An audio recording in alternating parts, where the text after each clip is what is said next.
Islamabad, Special Assistant to Prime Minister on Information and Broadcasting Dr. Firdous Ashiq Awan on Friday said that the government had rejected outright the findings of the managed and biased report of Transparency International (TI). Giving formal reaction on behalf of the government, she told media persons here that there was a huge question mark over the transparency of TI and pointed out that it was the government's fault that it just could not take care of the fact that the Transparency's Pakistan chapter head had been hugely favored by the PMLN government and then appointed an ambassador. She insisted that the TI report was neither free nor fair and wondered who would accept it, being non-transparent. She emphasized, it is necessary to expose the people and the data in front of public, on the basis of which this report was published. We think this is a managed report while the PTI has never issued such reports by managing people. People know that when you are saying that corruption fell during the rule of these two parties, you are kidding. People will not own any report which declares Sindh corruption-free or says that it was the lowest during the PMLN regime. We will continue with our efforts towards taking Pakistan towards progress and prosperity. Such reports will never deter us from our path, she made it clear. The report, she noted, was contrary to what the PMLN did, and this explained why the reports during their term were so favorable, asking who would respect the findings of a report that said the most amount of corruption was done during the government of General Pervez Musharraf, followed by Imran Khan's government and then by the PPP, while placing the PMLN government at the very bottom. Dr. Firdous claimed that the findings of the report were worth of laughter, as the clean chit given to what she alleged the corruption kings, who were currently under trial in the country's courts, made it evident that the report was not fair or transparent, rather it was biased. Attacking the PMLN leadership, she said that those who had fled the country were now trying to spread disinformation among masses while the Prime Minister had chosen to lead the fight against corruption. She remarked that the corruption kings were using this report as a tool to hide their sins, but they would be disappointed. She pointed out that the Moody's and other international agencies had not only recognized an improvement in the country's economic indicators but had also appreciated the efforts being taken by the government.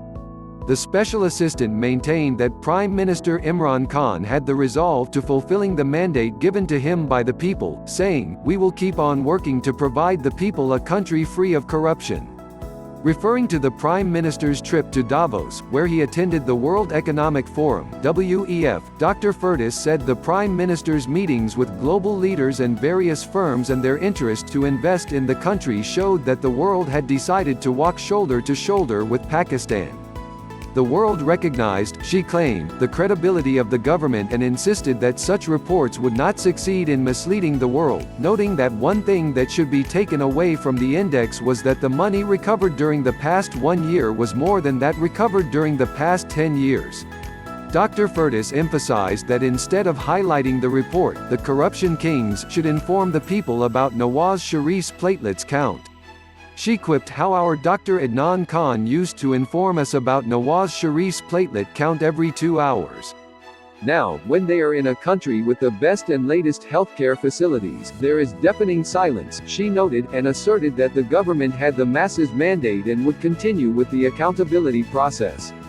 Meanwhile, the Senate Standing Committee on Interior Chairman Rahman Malik took notice on the report released by the Transparency International on corruption, in which Pakistan is ranked 120th out of 180 countries, which was 117th last year. He has asked the Ministry of Interior to present a detailed report on the matter within 10 days. The notice issued by Secretary, Senate Standing Committee on Interior to the Ministry of Interior sought a detailed report on the report of Transparency International on corruption. Rahman Malik said the report has sent a wave of anxiety and concern in the public, which needs that the Ministry of Interior should coordinate with the Transparency International to present a detailed report on the following points. What is the procedure and criteria being adopted by Transparency International to evaluate corruption in a country? The number and names of the government departments included by the Transparency International in the study to evaluate corruption in Pakistan on the Corruption Perception Index (CPI) 2019 during the last 3 years. The detail of the statistics of the CPI during the last 3 years. Rahman Malik said he will appreciate the input of the Pakistan chapter of Transparency International in person, and the date will be notified to discuss the report in the committee. He said that the committee may also hold a public hearing on the corruption. Please subscribe our YouTube channel Listen News here. If you like the video, please like, comment and share the video.